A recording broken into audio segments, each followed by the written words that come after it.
আমি তৈরি করে দিয়েছি, উদ্দেশ্য একটি, বান্দারে লাআল্লাকুম তাশকুরুন, জমিনে এসেছো আমার শুকরিয়া আদায় করবে, কৃতজ্ঞ হবে, এই জন্যই সিস্টেমটা করলাম। মারহাবা বলেন। আল্লাহ বলছেন শুকরিয়া করবা, এই জন্য দিলাম। মহান আল্লাহ রাব্বুল আলামিন এবার বললেন, শোনো, বানালাম দুর্বল করে, কিন্তু তুমি যতই দুর্বল হও, পৃথিবীর যত সৃষ্টি উন্নত হোক, দেখতে যতই সুন্দর হোক, আমার আল্লাহ পাক বললেন, বান্দারে লাকাদ খালাকনাল ইনসানা ফি আহসানি তাকওয়িম। আল্লাহ রাব্বুল আলামিন বলেন, বান্দা, সর্বোচ্চ সব থেকে উন্নত অবয়ব, আকৃতি, গঠন প্রণালী তোমাকে দিয়েছি। তোমার আকৃতি সব থেকে সুন্দর, তোমার গঠনটাই সব থেকে সুন্দর, অবয়বগত দিক থেকে তুমিই সুন্দর। আল্লাহ পাক বললেন, তোমার থেকে এত সুন্দর অন্য কোন সৃষ্টিকে আমি বানাইনি। সুবহানাল্লাহ বলবেন না? গোটা পৃথিবীর থেকে তাকায় দেখেন, মানুষের থেকে অন্য কোন সৃষ্টি সুন্দর নয়। সব থেকে সুন্দর বানাইছেন আল্লাহ কাকে? মানুষকে। আল্লাহ রাব্বুল আলামিন বলেন, শুধু সুন্দর বানালাম না, সূরা বনী ইসরাঈলের মধ্যে আল্লাহ রাব্বুল আলামিন ব্যক্ত করেন, ওয়ালাকাদ কাররামনা বনী আদম ওয়া হামালনাহুম ফিল বাররি ওয়াল বাহরি ورزقناهم من الطيبات وفضلناهم على كثير ممن خلقنا تفضيلا। رب العالمين ডাক দিয়ে বলেন, ওয়ালাকাদ কাররামনা বনী আদম, ও বনি আদম, মানে আদমের সন্তান, আমি তোমাদের কি সম্মানিত করলাম। সুবহানাল্লাহ বলেন। আল্লাহ বলছেন, বনি আদম, ও আদমের সন্তান, তোমাকে সম্মানিত করলাম। বানরের বাচ্চা সম্মানিত না, শিম্পাঞ্জির বাচ্চাও সম্মানিত না, ওরাং উটাঙের বাচ্চাও সম্মানিত না, জেব্রা, হরিণ, বাঘ, সিংহ এগুলো সম্মানিত না। আল্লাহ বলছেন, বনি আদমকে আমি সম্মান দিয়েছি, মর্যাদার আসন দিয়েছি। ওয়া হামালনাহুম ফিল বাররি ওয়াল বাহর, জলে এবং স্থলে তোমাদের অবস্থান আমি তৈরি করে দিয়েছি। আপনি যেখানে যান আপনার জন্য অবারিত। ওয়া সাখখারা লাকুমুল বাহরা, আল্লাহ বলছেন সমুদ্রকে তোমার অনুগত করেছি। ওয়াল ফুলকা তাজরি ফিল বাহরি লিমুস্তাকাররিল লাহা, আল্লাহ বলছেন নদীর উপরে নৌকাকে আমি তোমাদের জন্য অনুগত করেছি, বোঝ নিয়ে তোমাদেরকে বহন করে নৌকা চলে। আল্লাহ বলছেন এটা আমি করে দিয়েছি বিধায় সম্ভব। সুবহানাল্লাহ বলেন। জলে এবং স্থলে আপনাকে স্থিতিশীলতা দিয়েছেন, বহন করার উপযোগী করেছেন জমিনকে আর পানিকে। কি করে দিয়েছেন বলেন? আল্লাহ বলছেন তোমাদের জন্য আমি জায়গা করে দিয়েছি। সুবহানাল্লাহ বলেন। ওয়ারাযাকনাহুম মিনাত তাইয়্যিবাত, আল্লাহ রাব্বুল আলামিন বললেন তোমাদেরকে পবিত্র খাদ্য খাবারের থেকে আমি রিজিকের ব্যবস্থা করে দিয়েছি। এরপরে মহান আল্লাহ বললেন, ওয়া ফাদ্দালনাহুম আলা কাসীরিম মিম্মান খালাকনা তাফদীলা, অন্যান্য যত সৃষ্টি আছে সমস্ত সৃষ্টির উপরেই তোমাদেরকে আমি মর্যাদা দিয়েছি। সব সৃষ্টির উপরে মর্যাদাবান করেছেন আল্লাহ কাকে? আওয়াজ দেন, কাকে? তাহলে আমরা কাজারা বসে আছি, আমরা কি গো? মানুষের বাচ্চা মানুষ নাকি? নাকি বানরের বাচ্চা মানুষ? মানুষের বাচ্চা মানুষ না বানরের বাচ্চা মানুষ? কেউ যে বলে যে মানুষ না গো, তুমি বানর থেকে মানুষ হয়ে গেছে, তাহলে বুঝতে হবে যে এর মাথার স্ক্রু ঢিল আছে। কি ঠিক না বেঠিক?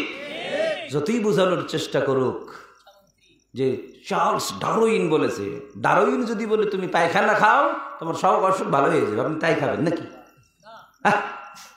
কোরআন বলছে ইন্না খালাকনাকুম মিন যাকারিন ওয়া উনসা, আমি তোমাদেরকে একজন পুরুষ এবং নারী থেকে বানাইছি। আর ওরা বলছে তুমি বানরের জাত, আগে বংশধর পূর্বপুরুষরা বানর ছিল, তুমিও ছিলা, লেজ খুলে গেছে, না হলে তুমি পেছন সাইডে একটু হাত দিয়ে দেখো গোটা গোটা আছে। আস্তাগফিরুল্লাহ বলেন। এবার ভাইরা, আপনার মর্যাদা বানরের বাচ্চা হইলে বাড়বে না, বনি আদমের কারণে মর্যাদা বাড়বে। কথা কোন ঠিক কিনা?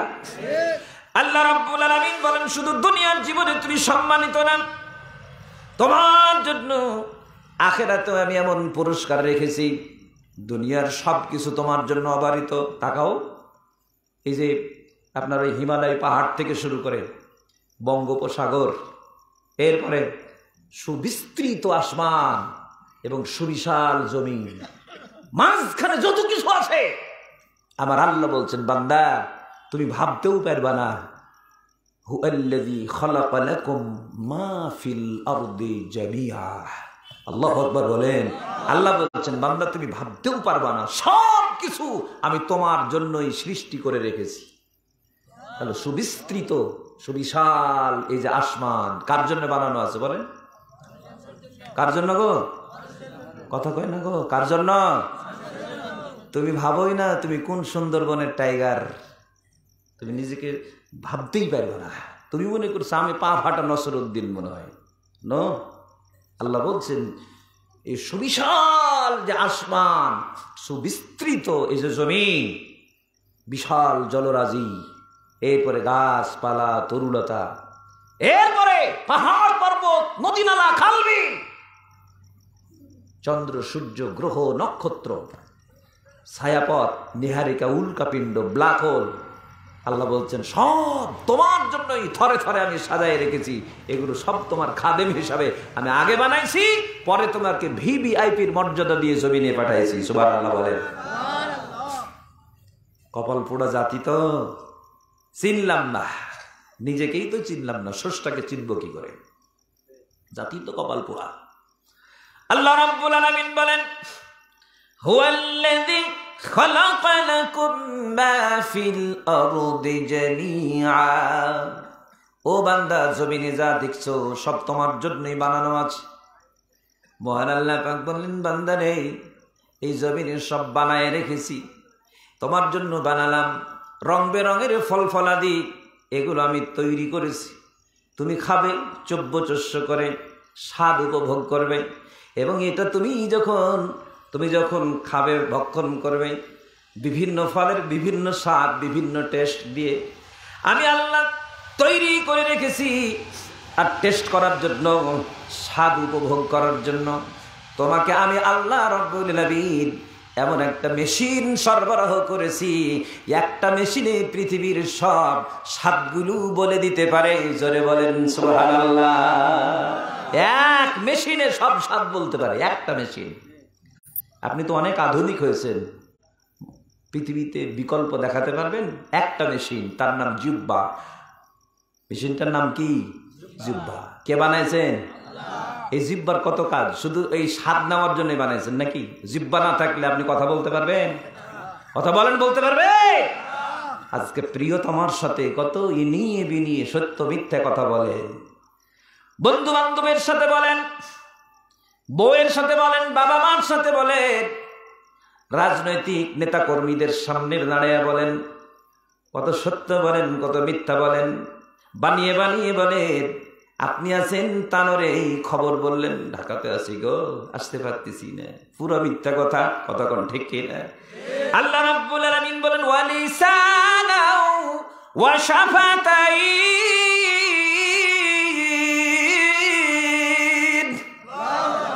ওয়ালিসানান, আমি একটা জিহ্বা দিয়েছি, ওয়া শাফাতাইন, তোমাকে দুইটা ঠোঁট দিয়েছি।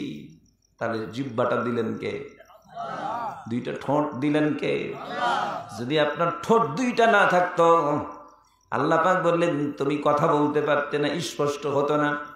জিহ্বাটা যদি না থাকতো, তুমি স্বাদ গ্রহণ করতেও পারতা না, কথাও সুন্দর করে বলতে পারতা না। এই জন্য আল্লাহ রাসূল বললেন, শোনো, একটা মেশিন দিয়ে এত কিছু কাজ।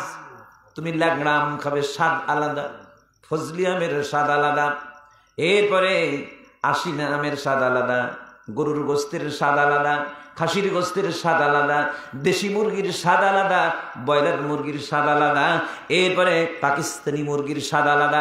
কই মাছের স্বাদ আলাদা, এরপরে মাগুর মাছের স্বাদ আলাদা।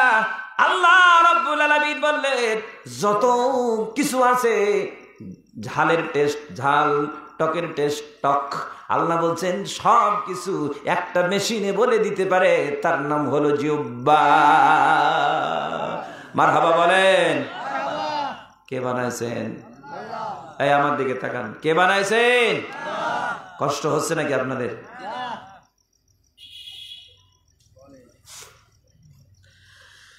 সম্মানিত ভাইরা আমার, এখন আপনি এই যে জিহ্বা দিয়ে আপনি এত কিছু নিলেন, এত কিছু করলেন, কারণটা কি?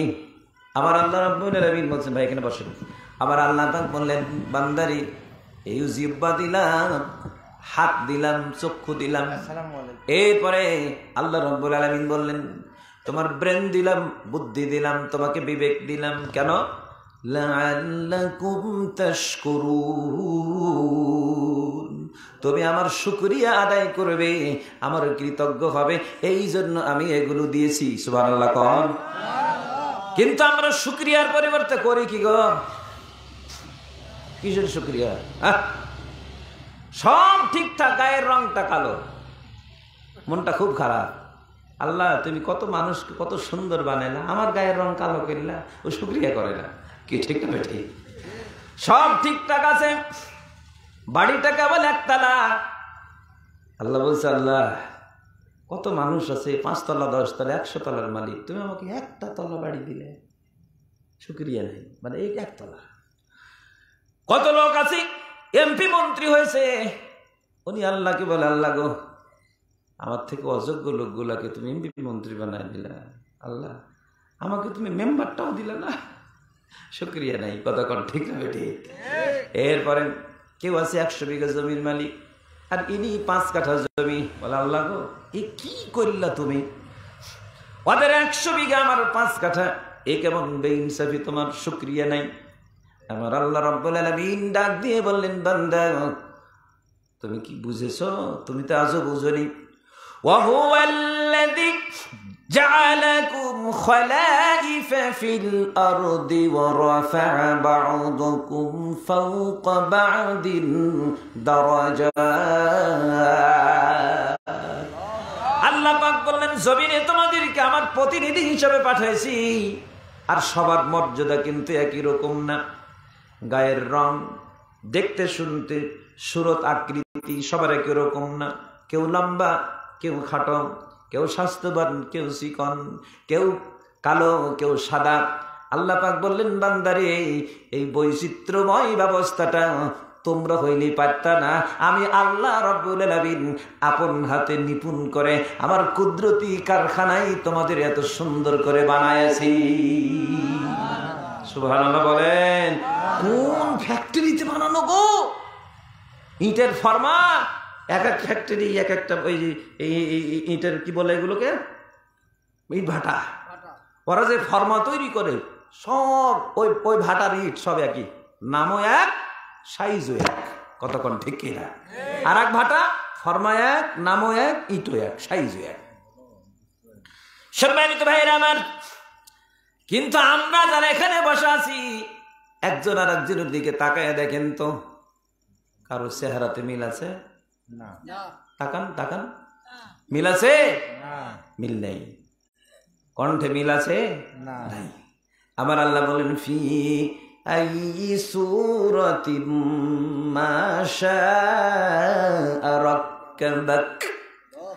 আল্লাহ পাক বলেন, ফি আইয়ি সূরা, সূরা মানে কি? আকৃতি। যে আকৃতিতে আমি চেয়েছি ওই আকৃতিতেই আমি তোমাকে তৈরি করেছি। তোমার বাপেরও পরামর্শ নেইনি, তোমার বাবা মা মিলন করেছে, আর আমি আল্লাহ রাব্বুল আলামিন তাদের পৃষ্ঠদেশ থেকে এবং বক্ষ পিঞ্জর থেকে সবেগে নির্গত ওই পানি দ্বারা আমি আল্লাহ পাক তোমাকে বানাইছি। কিন্তু তোমার বাবারও পরামর্শ নেইনি, মায়েরও পরামর্শ নেইনি। ফি আইয়ি সূরাতিম মা শাআ রাক্কাবাক। আল্লাহ পাক বলেন, আমি যেভাবে চেয়েছি সেভাবে আকৃতি দিয়ে তোমাকে সাজিয়েছি। তোমাকে যে আকৃতি দিলাম, পৃথিবীর মধ্যে তুমি হচ্ছ সব থেকে সুন্দর। সুবহানাল্লাহ বলেন। সুবহানাল্লাহ। আপনি সুন্দর, কিন্তু আপনি শুধু অভিমান করেন আল্লাহ আমার থেকে কত সুন্দর। তাকায় দেখেন আপনি সুন্দর। গোটা সৃষ্টিরাজির দিকে দেখেন সবগুলোই সুন্দর, তার মধ্যে আপনি সুন্দর। আমার আল্লাহ পাকের যদি শুকরিয়া করেন, আল্লাহ বলেন লা ইন শাকারতুম লা আযীদান্নাকুম ওয়া লা ইন কাফারতুম ইন্না আযাবি লাশাদীদ। আল্লাহ বলেন শুকরিয়া করো, আমি আরো বাড়াইয়া দিব, আর যদি অকৃতজ্ঞ হও তাহলে আমার শাস্তি কিন্তু খুবই কঠিন। কে বলেছেন? আল্লাহ। সুবহানাল্লাহ বলেন। সুবহানাল্লাহ। ভাইরা, আমি প্রসঙ্গক্রমে এখানে এসেছি। কোরআনে একটা আয়াত আছে, আল্লাহ বলছেন ওয়াইজ জাআলনাল বাইতা মাসাবাতাল লিন-নাসি ওয়া আমনা। আল্লাহ বলছেন যে আমার ঘর বাইতুল্লাহকে আমি পৃথিবীর মানুষের জন্য আমি সম্মেলন কেন্দ্র বানিয়েছি। গোটা পৃথিবীর মানুষের জন্য একটা সম্মেলন কেন্দ্র আছে, এটা আল্লাহর পক্ষ থেকে বানানো। ওই জায়গাটা কোথায় জানেন? গোটা পৃথিবীর মানুষের জন্য সম্মেলন স্থল বানানো আছে একটা জায়গা। আল্লাহ বলছে লাল্লাযী বিবাক্কা, ওইটা মক্কায় অবস্থিত, আর সেটি হচ্ছে আমার আল্লাহর ঘর, খানায়ে কাবার আঙ্গিনা। সুবহানাল্লাহ বলবেন না? সুবহানাল্লাহ। আপনারা তো কৃপণ কেন গো তানোরের মানুষ? একটু জোরে আওয়াজ দিয়ে বলেন সুবহানাল্লাহ। সুজন ভাই তো আছে, চিন্তা কি? উপরে আল্লাহ, নিচে নেতা, কথা কর ঠিক কিনা? জোরে বলেন সুবহানাল্লাহ। 2017 সালে যখন আল্লাহ হজে নিয়ে গেছিলাম, মা ছিল সাথে, আব্বাও ছিলেন সাথে। তো মানুষ তো ওখানে রং বেরঙের মানুষ। আপনি যদি ওখানে যদি আপনার ওই চামড়ার চোখ যদি আপনার মরা এই অন্ধ না হয়, চামড়ার চোখ, অনেকের আবার চামড়ার চোখ চালু আছে কিন্তু ভেতরের চোখটা আবার অন্ধ আছে। বলুন হুজুর ভেতরের চোখ আছে? জি, আল্লাহ বলছেন লা তা'মাল আবসার ওয়ালাকিন তা'মাল কুলুবুল লাতী ফিস সুদূর। আল্লাহ বলছেন কিছু মানুষ আছে ওদের চামড়ার দুইটা চোখ খোলা আছে, কিন্তু তা'মাল কুলুবুল লাতী ফিস সুদূর, তা'মা মানে অন্ধ, আর অন্তরের যে চোখ আছে আল্লাহ বলছেন এটা অন্ধ হয়ে গেছে, এটা মারা গেছে। অনেকের দুই চোখ খোলা কিন্তু অন্তর মরা। এই জন্য চোখ দিয়ে ও দেখে কিন্তু ভালো কিছু দেখে না। ও যত আকামের ওস্তাদ, ন্যায় অন্যায় কিচ্ছু বোঝে না, জন্তুর থেকেও নিকৃষ্ট। কি ঠিক না বেটে? ভালো মন্দ বুঝে না, হালাল হারামও বুঝে না, জায়েজ না জায়েজও বুঝে না। আর প্রবৃত্তি ওকে যেভাবে তাড়িত করে ওটাকেই রাইট মনে করে। ওর ভিতরে মানবিকতা নাই, ওর ভিতরে দয়া নাই, মায়া নাই, দরদ নাই, সৃষ্টির প্রতি দরদ নাই, আল্লাহ এবং আল্লাহ রসুলের সাথে সামান্যতম সম্পর্ক না। আল্লাহ বলছেন বালহুম আদাল, এটা ওই জন্তু জানোয়ারের থেকে ওই মানুষটা নিকৃষ্ট। নাউজুবিল্লাহ বলেন। ভাইরা, এই যে রং বেরঙের মানুষ, কেন কোরআন বলছে ইয়া আইয়ুহান নাস ইন্না খালাকনাকুম মিন যাকারিন ওয়া উনসা, একজন পুরুষ আর নারী থেকে তোমাদের বানিয়েছি। ওয়া জাআলনাকুম শুরুবা, দেখো শুরুব মানে হচ্ছে কি, বিভিন্ন জাতিতে জাতিতে ভাগ করে দিয়েছি। ও কবাইলা, কবিলা, গোত্রে গোত্রে ভাগ করেছি। আল্লাহ বলছেন বিভিন্ন রঙে, বিভিন্ন বর্ণে, বিভিন্ন কবিলায়, বিভিন্ন গোত্রে, বিভিন্ন দেশের নাগরিক বানাইছে। কেন?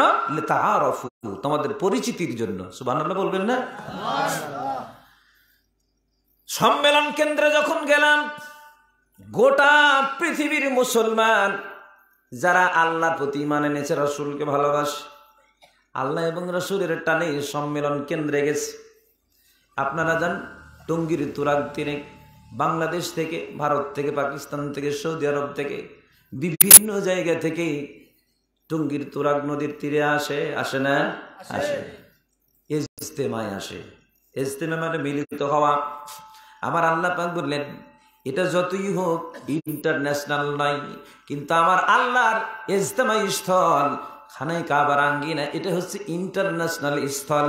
আল্লাহ এই জন্য বলছেন মাসাবাতাল লিন্নাস, মাসাবা মানে কেন্দ্রস্থল, লিন্নাস মানুষের জন্য। আল্লাহ বলছেন এটা আমি মানুষের জন্য কেন্দ্রস্থল বানিয়েছি, ওয়া আমনা এবং নিরাপদ স্থান বানিয়েছি, ওয়ামান দাখালাহু কানা আমিনা। যেখানে কাবার আঙ্গিনায় প্রবেশ করবে আমার আল্লাহ বলেন আমি ওই ব্যক্তিকে চূড়ান্ত নিরাপত্তা দিয়ে আমি কাবায় ঢুকাইয়া নিব। সুবহানাল্লাহ বলেন। আল্লাহর পক্ষ থেকে চূড়ান্ত নিরাপত্তা দেওয়া আছে আপনাকে, চূড়ান্ত নিরাপত্তা দেওয়া আছে। ওমান দাখালাহু কানা আমিনা, যেই প্রবেশ করবে সেই নিরাপদ। আল্লাহু আকবার বলেন। ভাবতেও পারবেন না, রং বেরঙের মানুষ, কালো মানুষগুলো এসেছে নাইজেরিয়া থেকে, সুদান থেকে, চাঁদ থেকে। চাঁদ মানে ওই চাঁদ না, একটা দেশের নাম আছে চাঁদ, ওখানে মুসলিম আছে, ওরা এসেছে আফ্রিকান দেশের, মহাদেশের কিছু দেশ আছে। তো ওনারা যখন এসেছে গায়ের রং একদম কুচকুচে কালো, আমাদের কি কালো, আমরা তো ওখানে গিয়ে প্রশংসা করছি আল্লাহ, আল্লাহ তোমার হাজারো শুকরিয়া, কত সুন্দর বানাইছো বাবা, অনেক শুকরিয়া করেছি। ওই মানুষগুলি যখন দেখি শুধুমাত্র চোখের মনি, আর হাসলে শুধু দাঁত ছাড়া কিছু দেখা যায় না, অন্ধকার ঘুটঘুটে রাতের মতো আধার। আমার মা বলছে বেটা এগুলা কি কোন দেশের মানুষ রে বাবা, শুধু দাঁত আর চোখের মনি দেখা যাচ্ছে, কিচ্ছু দেখা যায় না। আমি বললাম মা এগুলো আমার আল্লাহর সৃষ্টি মা, এগুলো ওই আফ্রিকান দেশে, তো মা তো আফ্রিকান বুঝে না। আমি বলছি হজরত বেলালের দেশের মা, বেলালের এলাকার মানুষ। তখন মা বুঝতে পেরেছে, বলছে বেটা হজরত বেলালও এরকম কালো ছিল? আমি বললাম হ্যাঁ মা, হজরত বেলালও এরকম কালো ছিল। সুবহানাল্লাহ বলেন। ভাইরা, একজন মানুষকে দেখলাম, কয়েকজন দেখেছি, ওনারা ইংল্যান্ড থেকে এসেছেন। ইংল্যান্ড থেকে আমার দেশে যেমন আসে, ওই যে প্যান্ট পরে আর এরকম শার্ট, সাদা কাপড়ের শার্ট এ পর্যন্ত পরেছে, আর ওরকমই দাড়ি নেই, কিছু নেই, একদম প্লেন, খানায় কাবা তাওয়াফ করছে। আমি বললাম মা বলছে এটা খ্রিস্টান না বাবা? তা বলছি না, খ্রিস্টান এখানে প্রবেশ করতে পারবে না, নিশ্চিত মুসলমান। দেখলাম আল্লাহর কোরআন বের করে দিয়ে তেলাওয়াত করছে, ঝরঝর ঝরঝর করে চোখ দিয়ে পানি পড়ছে। সুবহানাল্লাহ বলেন। আমার ভাইয়েরা কেন বলছি কথাগুলো, এই জন্য বললাম, আপনি আজকে হয়তো ভাবতেছেন নিজেকে নিয়ে অনেক কিছু ভাবেন না। আমার আল্লাহ পাক বললেন আমি যে আকৃতি চেয়েছি সে আকৃতিতে তোমাদের বানাইছি। আফ্রিকান মানুষগুলো দেখতে কালো, কিন্তু আল্লাহ পাক বললেন ইন্না আকরামাকুম ইনদাল্লাহি আতকাকুম, তোমাদের মধ্যে তারাই আমার কাছে সম্মানিত মর্যাদাবান, যাদের তাকওয়া আল্লাহ ভীতি পরহেজগারি যাদের বেশি। আমার আল্লাহ বলছেন তারাই আমার কাছে শ্রেষ্ঠ এবং মর্যাদাবান। কি ঠিক না বেটি? যারা আল্লাহকে যত বেশি ভয় করে তাদের সম্মান এবং মর্যাদা আমার আল্লাহর কাছে তত বেশি, হোক না লোকটা কালো। কতক্ষণ দেখে না,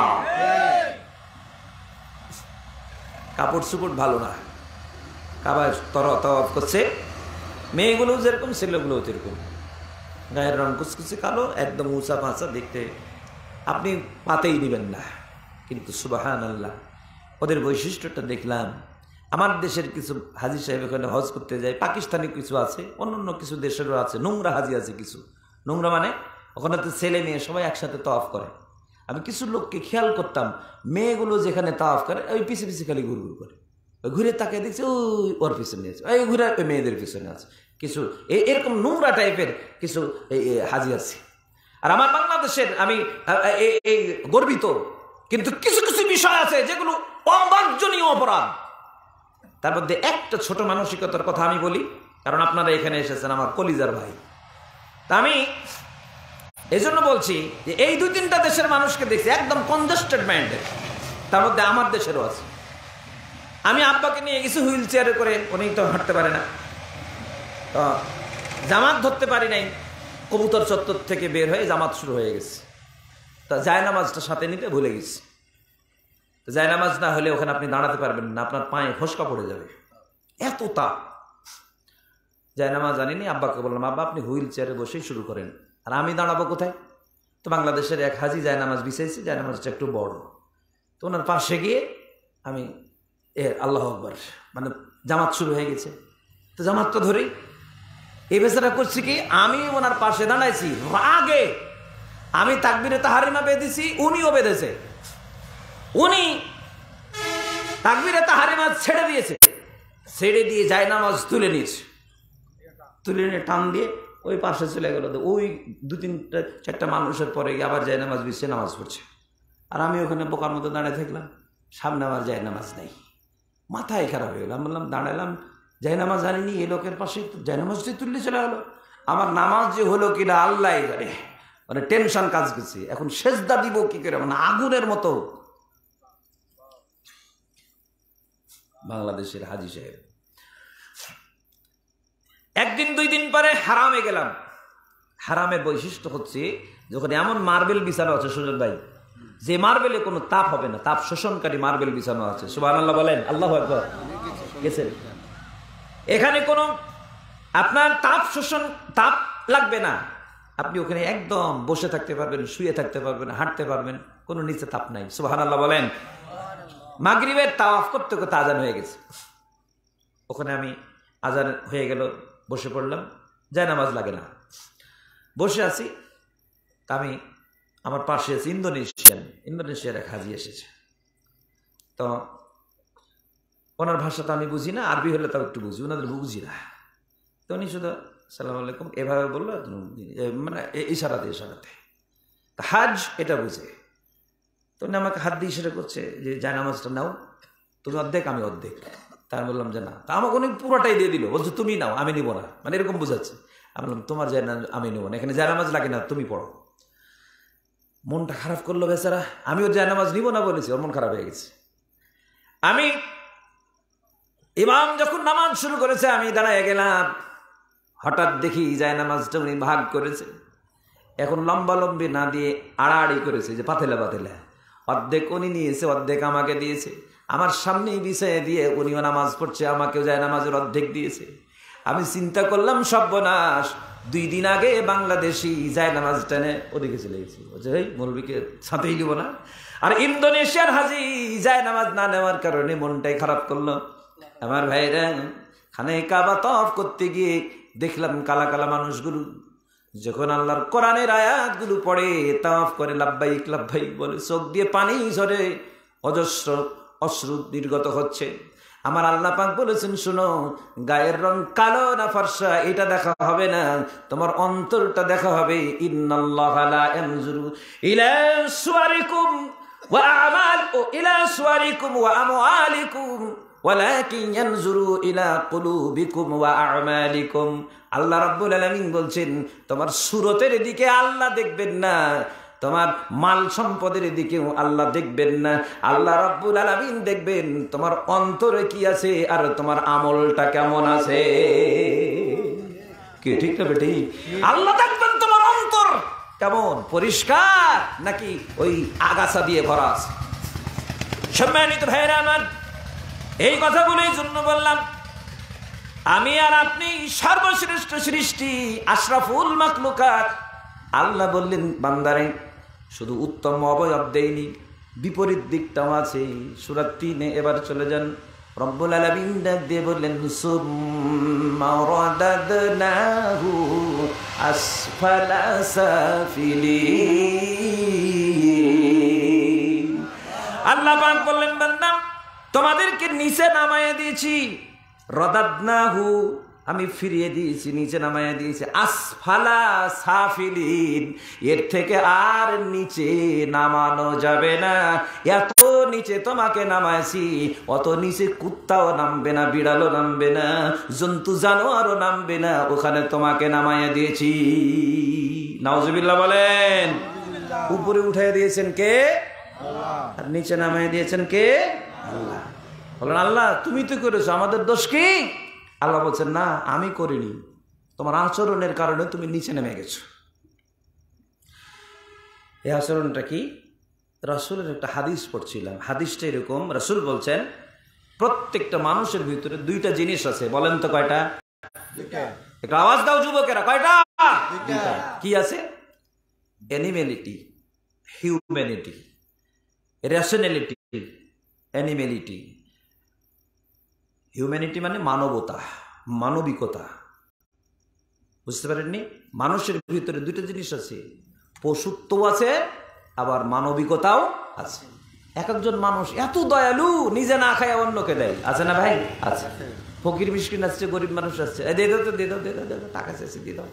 আবার কিছু মানুষ আছে ফকিরের টাকাও কেড়াই দেয়, আছে না ভাই? আছে। এই ভিক্ষে করে দিচ্ছে, কত ট্রেন দিয়ে যা, দিয়ে যা, দিয়ে যা, আর টাকা আমাকে লাঠি বেড়ে তাড়াই দেয়। কেউ ফকিরকে দেয়, আবার কেউ ফকিরের কাছ থেকে নেয়। কতক্ষণ আছে রে নাই? আমার রাসূল বললেন, শোনো, মানুষের ভিতরে দুইটা দিকে আছে। কোন মানুষ যখন মানবিকতাকে প্রকাশ করে, রেশনালিটিকে প্রকাশ করে, আর পশুত্বটাকে যখন দমন করে, বিশ্ব নবী বললেন, ফাহুয়া